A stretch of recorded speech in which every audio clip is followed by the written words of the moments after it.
Oh my god, guys, I just watched the final 2 episodes.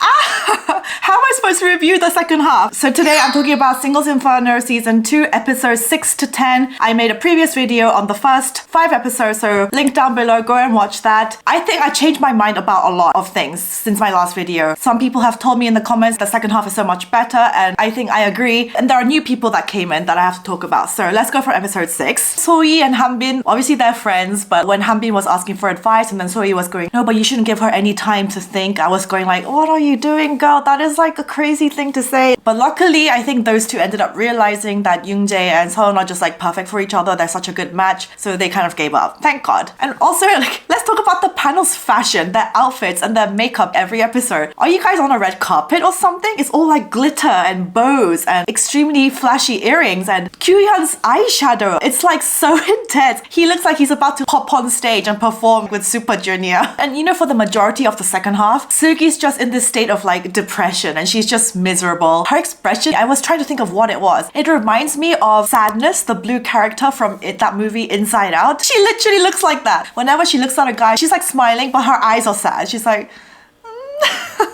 And you know, in the last episode, I said Nadine's not doing much. She should be doing more to pursue guys. Well, she definitely proved me wrong in the second half. She has definitely made moves on Shinyoung. And I was very, very proud of her. I was like, yes, this is what I wanted from you, girl. The thing I found so relatable about Seulgi is just like her emotions are so transparent. They're so on show. Whenever she sees Shinyoung, her face just lights up and she just breaks out into smiles and giggles. Well, every time like he has to go to paradise with other girls, you can just see her whole mood changes and she's just so sad. And actually, all the girls, when they're like pretending to be happy for someone but they're not really, like for example, okay, Sejong, my heart breaks for her. She hasn't had like a single win the whole season. She lost in the games. She wasn't able to go to paradise at all. She worked so hard for that body. She wanted to wear her bikini. I'm glad they let her have like her moment on the beach with Dongwoo. She got to wear her bikini and show her hard work off. And you know, I said in the last video I didn't find Jinyoung like the most attractive guy in there, and for me like it was true. But in the second half, from episode 6 to 10, he just looked too good. Like all his outfits.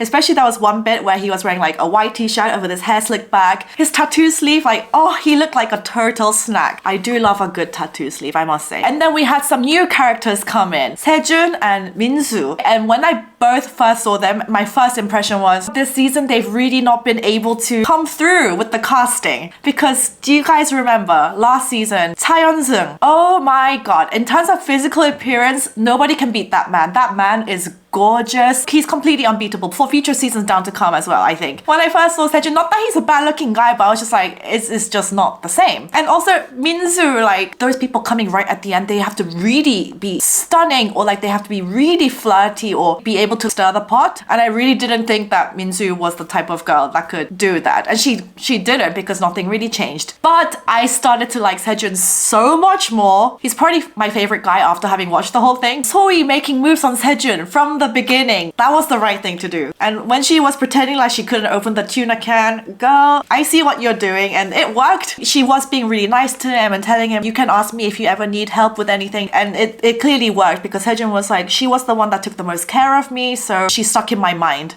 In the previous video, I was like, I am not into Sohee. She is not my type of girl. It's too much aegyo and cutie things. She was a lot more chill by the final episode, and I find them so cute, so I actually quite like her right now. And like you can see that Jinyoung is into Seulgi. You can just see it. He has 3 girls next to him by the fireplace, and then when Seulgi walks over, he leaves all of them to go and talk to Seulgi privately. The girl is good at flirting, Seulgi. She comes out with these lines like, I keep my eye on you, and you should be keeping an eye on me. After they had that talk, and then she went to bed, and then Jungkook comes and he's like, hey, I'm gonna bring you a book. Make sure you read this passage before you go to bed. When I was watching that first, I was like, oh my god, Jungkook, just like leave them alone. And she's tired. She doesn't want to read a passage of a book right now. It's like a professor telling a student like, hey, do your homework before bed kind of thing. And then finally Yoonjae just tells Sohee out straight like, hey, I appreciate you saying all these nice things to me, but I really think that you should go with other guys. Basically, he's letting her down. Up until that point, Yoonjae was just seen as like quite miserable. In the first episode, he was the most attractive to me, but because he was just only seen as having such a miserable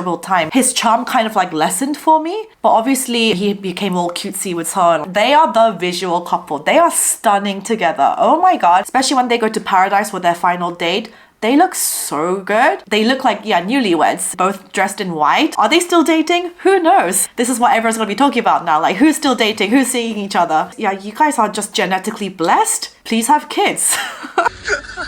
Oh. Taejun, I like him because he's just unbothered and he is funny. He's just like passed out with all these bright lights and people talking around him. He doesn't care. He's just actually full on sleeping. I really thought he was going to go for Sejong, and he admitted that initially I thought I was going to go for Sejong, but like Sohee, she keeps being on my mind. So he went for Sohee. So none of the girls predicted right in that case. And like, I do feel so bad for Sejong because girl needs to catch a break. And also Sejun, when they're up in that helicopter, he just glances over and notices that she's like having a hard time, and then he just grabs her hand and he just keeps her calm. Oh, we loved that. We loved that. And when they're in paradise and then we find out what Sejun does, oh my god, he used to have long hair. I am a sucker for guys with long hair. It has like that wild, untamed look. I love it. Where can I find a Sejun for me? Seriously, where can I find a Sejun? Another thing that I found so funny in the second half is like people when they're like pretending to be fake happy for another person. For example, like Seulgi and Nadine pretending to be happy for Minsu, like.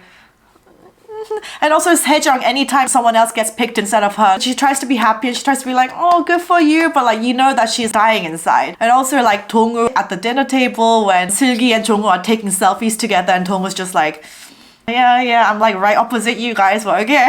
All the fake pretense going on just like made me die. I was laughing so much. And then the girls played a game, and then Minsu ends up picking Jinyoung for the second date in paradise for 2 nights in a row. And before she made that decision, Jinyoung had a talk with her and he was like, you know, you're only here for a short time. You shouldn't like waste it. You should try and get to know everybody. The girl was like, la la la, I'm just gonna do what I want. And she ended up picking Jinyoung, and when she did, like, we all reacted the same. Come on, we did, right? We're like, oh no, why? You can't hate on her for just going with the guy that she likes. But we were all mad when she picked him twice in a row. Minsu and Jinyoung have their date and they even go swimming together, but it's obviously not the same sexy swimming pool vibe that he had with Seulgi. It's not romantic in any way. But like, guys, give me your opinion on this, because when the girls were just like having their own chats, is it just me or did I get the vibe that Sejong was like trying to almost sabotage Seulgi and Jinyoung? Because Sejong kept going like, hey, but Jinyoung and Minsu, I think they're like really good together and I think he likes her too and they really vibe. And I was like,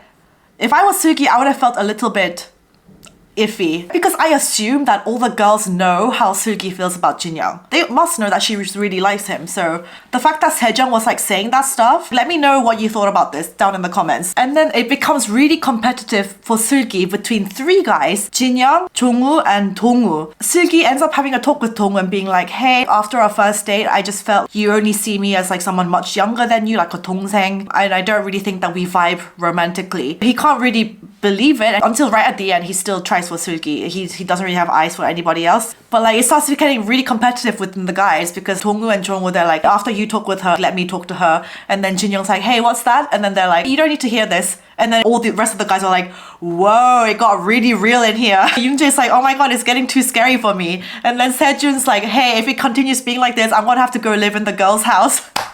And then after all that, he went for a nap again. That guy is funny. I like funny guys. I want my guy to make me laugh. So this is why I like Sejun. The main tension was between Jongwoo and Jinyoung. And like, to me, until like literally the final episode, I was like, it's obviously Jinyoung. Because the chemistry, they just like each other. They're always like just looking out for each other. And to me, Jongwoo just seemed like a total friend zone type of guy. On her final date in paradise with Jongwoo, what was the girl wearing in the swimming pool? She came out in a rash guard. If there is a definition of the friend zone, that is it. Actions speak louder than words. And if a girl that you are in a private pool with comes out wearing a rash guard and not a bikini, guys, you know what that means. Jinyoung had to watch as Seulgi and Jongwoo left together. He looked pissed off. And then before he made his decision about which girl to take to paradise, Sejong was the only girl that had not been to paradise. So I thought like that Jinyoung might just pick her. But no, he took Nadine and he said his reasoning was, I just really wanted to know like what is your job and what is your age. So Jinyoung has made it pretty clear to everybody that he's into Seulgi, which is why it's so baffling in the final episode. Why did he fumble the bag so bad? As soon as they get told they have free date time, Jinyoung goes straight for Seulgi. Up until then, it was all going so smooth for them. And then Jinyoung asked Seulgi, is it clear for you who you're going to choose? And then she was like, yeah, I've made up my mind.